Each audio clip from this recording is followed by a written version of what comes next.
মোদী যে শেখ হাসিনাকে আশ্রয় দিয়েছেন তার সখা আদানি আম্বানির কথা ভেবেই, কিন্তু তাকে পুনর্বহাল করা তার সাধ্যের বাইরে। কাজেই আরএসএস বিজেপির তীব্র হিন্দু জঙ্গি জাতীয়তাবাদের এক কাউন্টার ন্যারেটিভ গড়ে উঠেছে বাংলাদেশে। খেয়াল করে দেখুন, প্রতিটা পড়শি দেশের সঙ্গে এই মুহূর্তে ভারতবর্ষের সম্পর্ক খুব খারাপ। যদি কোনো ছাত্র বলে আমার সঙ্গে সবাই খারাপ ব্যবহার করে, আমাকে সবাই হিংসে করে, তাই আমার সঙ্গে কথা বলতে চায় না, তাহলে বুঝবেন আসলে ছেলেটির একটা বড় সমস্যা আছে।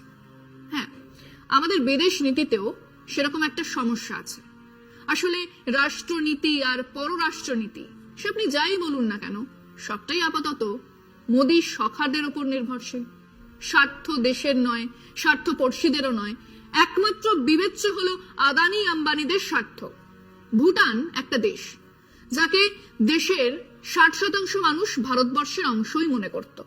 সেই ভুটান ছিল চীন আর ভারতের মধ্যে একটা বাফার এরিয়া। সেই ভুটান এখন ভারত বিরোধী, আর নেপাল জুড়ে ভারত বিরোধিতা চোখে পড়ার মতন।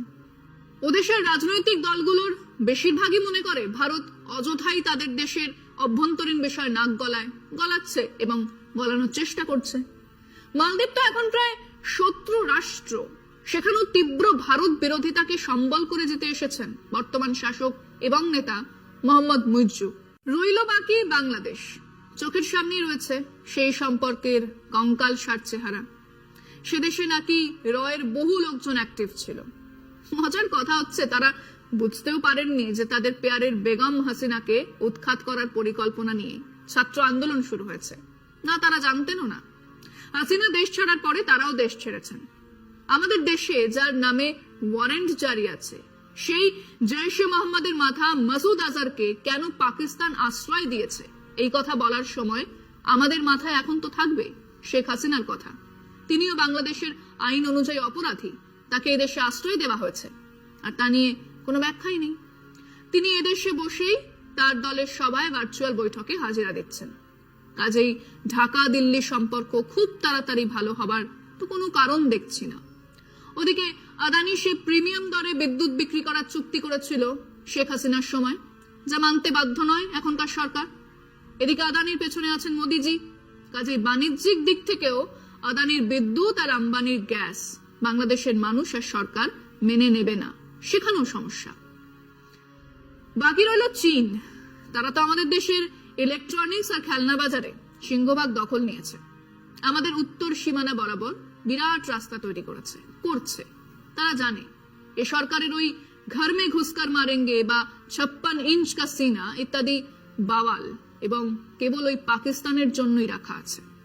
মানে যে পঞ্চশীল নীতি নিয়ে ভারতবর্ষ একদিন তাদের পড়শিদের সঙ্গে সুসম্পর্ক তৈরি করার চেষ্টা করেছিল, কিছুটা সফলতা পেয়েছিল, সেই পঞ্চশীলের নীতিতে বিশ্বাসই করে না এই আরএসএস বিজেপি।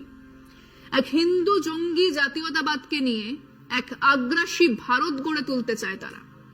কাজেই মোদিজি ইউক্রেন কা ওয়ার রুকওয়া দিয়া পাপা এখন খোরাক, হাসি আর তাচ্ছিল্যের বিষয়। মোদিজি শেখ হাসিনাকে আশ্রয় দিয়েছেন তার সখা আদানি আম্বানির কথা ভেবেই, কিন্তু তাকে পুনর্বহাল করা তার সাধ্যের বাইরে। কাজেই আরএসএস বিজেপির তীব্র হিন্দু জঙ্গি জাতীয়তাবাদের এক কাউন্টার ন্যারেটিভ গড়ে উঠেছে বাংলাদেশে, যার তাপ উত্তাপ সইতে হচ্ছে সেখানকার সংখ্যালঘু হিন্দু বৌদ্ধদের। এদেশে মোদী শাহ আরএসএস বিজেপির এই হিন্দুত্বকে মোকাবেলা না করে আমাদের দেশের সংখ্যালঘু মানুষজনের সুরক্ষা, নাগরিক অধিকার, সম অধিকারের গ্যারান্টি না থাকলে পড়শি দেশের সংখ্যালঘুদের স্বার্থ রক্ষার কথা বলা যাবে না।